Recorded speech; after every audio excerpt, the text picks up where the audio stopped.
Hi there, Rick with Smart Drive Test, talking to you today with Bill Walker, who works in the oil fields. Bill trained with me a little over a year ago and went to work in Grand Prairie right after he got his license. Bill is kind of my poster child because he got his license on Thursday, and the following Tuesday was working in the oil fields. In the previous video, at the first half of the interview, Bill talked to us about what it was like to go to the oil fields and begin working there. And as I said, it was a bit of a shock to his system. I think even for experienced drivers, the conditions, the mud, the snow, the ice, working on really narrow roads, treacherous conditions would be a shock to their system. So a person who had no skills driving truck, going there and learning everything they need to know about learning truck, plus the added skills needed to work in the oil fields, would be a bit of a shock to anybody's system.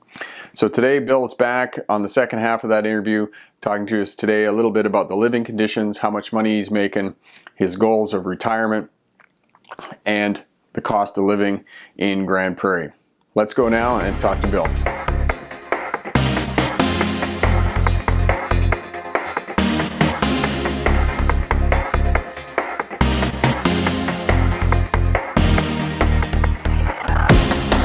You and I, we had breakfast yesterday, we talked about this, was the isolation that long haul truck drivers experience. There isn't that sort of same isolation, but there is incredible long hours that you're working while you're in the bush.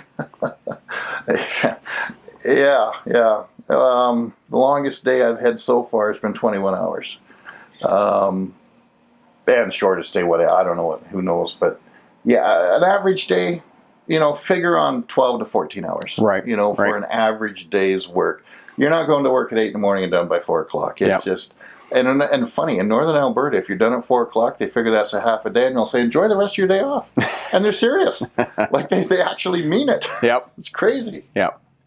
So, and one of the other things that we talked about is yes, you're making a lot of money, you're in the oil fields, you're in an isolated area, but because of that isolated area, the cost of living is exorbitant. Yeah, take money. They here in BC, I know I laugh at Albertans. I say BC means bring cash. Yes. Well, if you're talking about and I'm in Grand Prairie, right, and that was a conscious choice before I went. That was all part of the process of finding out where do I want to work. Grand Prairie is the last northern outpost for Western Canada. Like, there's nothing north of Grand Prairie with Costco, with Superstore, with Canadian Tire, with all the majors. Yeah. So people will come from Yellowknife, from Dawson, from all those places down there to shop. So it's all there. Yep. But in your box store, I don't know if brand names, but if you go to Costco there, Costco here, the prices are the same. Yep. But do anything that's service related. Yeah, a restaurant. Yep. By myself, even in small towns. Yep. If I go out for a couple of drinks at night and a meal, I'm spending $50. Yep. For me, just myself. Yep. Just for you. Just for me. I took you out for breakfast there yesterday for $20, and I felt guilty. It's like, wow, geez, that's unbelievable. Yeah. But yeah, anything, and it doesn't matter whether you're getting your computer repaired or you're going to the auto shop or you're going, anything service related is going to cost you a fortune, and rent's been high too. So yeah, you're going to go up there and you're going to make a bunch of money. You're not going to make it unless you work long hours. So you're going to work long hours. And then you're going to pay a whole lot of it out for things that you just wouldn't think you would. Just for the cost of living. Just for being there. So there's that kind of trade-off that you're making a lot of money, but you're also paying a lot of money for cost of living. Yeah, and if you're careful with it, you can save it and you can have more. You can have more money. Right. But it doesn't just fall into your pocket like I thought it was going to when I went up there to start with. Yeah. So it hasn't been the cornucopia of money that you sort of thought it was going to be. No. I've just come off the best year of my working career, and yet, I look at it. Am I ahead? Yes, I'm ahead, but I'm not ahead nearly as far as I thought it would be. Right. It's not. I don't know that it's even. I don't even know that it equates to the amount of work you're doing. Right. Because it's ridiculous. It's ridiculous hours when you're humping. Yeah. And I think it's the same with any kind of trucking. It's like long haul trucking. Yes, you can make $4,000, $5,000, $6,000 a month, but that's your life. right? And it sounds exactly what you're doing in the oil fields. You're probably working, I don't know, what, 70, 80, 90 hours a week? Well, we have done. Yeah, we just came off a stint there that in 4 weeks I worked 320 hours. Yep. And yeah, it pays really good. There's no question, it pays really good. But what else did I do? I went out for a couple of those $50 dinners by, on a roadside someplace. Yep. And then went out to the truck to go to sleep because it's sitting in the parking lot running, waiting for me, so I can get up the next morning and carry on. Yeah. Yeah. So there's, if you're going to dedicate yourself to it, and if you're going to go up to the patch to make money, yep, you're not going to have a life. Just understand it before you go. Yep. Yeah. And just one more point. Your wife was with you for a period of time. She came up to Grand Prairie, and then the winter set in, and your wife, who is Mexican, she's from Mexico, has gone back to Mexico. Yeah. Well, it was, and it was sort of self-preserving because here's a woman who's changed countries twice because I met her in Southern California. So she was, she'd been there for 9 or 10 years, and I met her down there, and then she came up to Canada. So she's not a weak woman. I mean, she's done some things that is just incredible in her life. Yeah.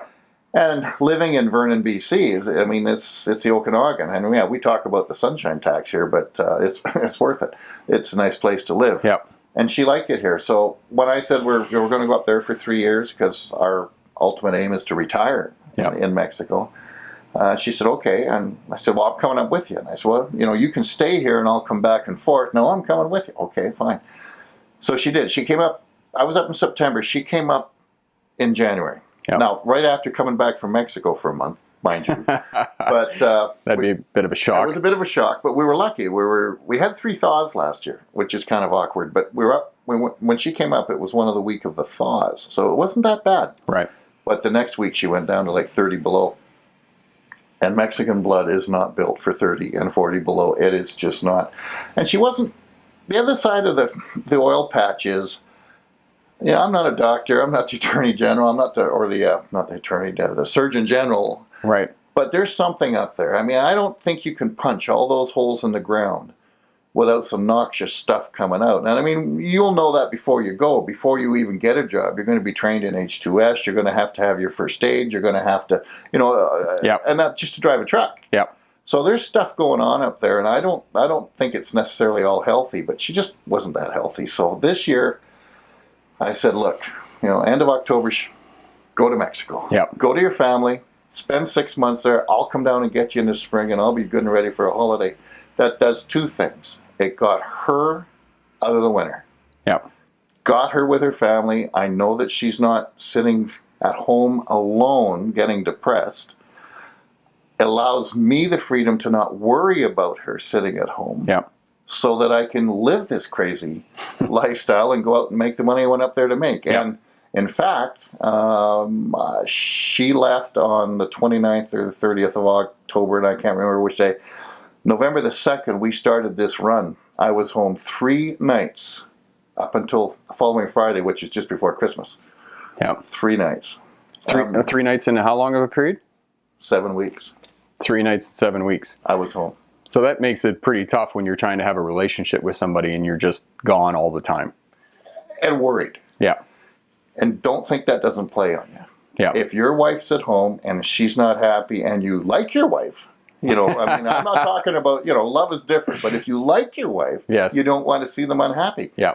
And it's making them unhappy. Yeah. And there you are out there doing it. So it plays on you. So that's taken the weight off me, and it's taken and made her life a lot nicer. Yeah. So that by the time this winter's over, we're still going to like each other, which is nice, as well as love each other. Yeah. But we're going to like each other. It's going to work. So that we're going to do that, I think, up until the time we retire. Okay. Tremendous. I'm Rick with Smart Drive Test. This is Bill Walker. He's a truck driver in the oil patch near Grand Prairie, and some great insights for those of you who might be thinking of going up to northern Alberta and driving truck. Have a great day. If you like the channel, subscribe below. Bye now. Bye.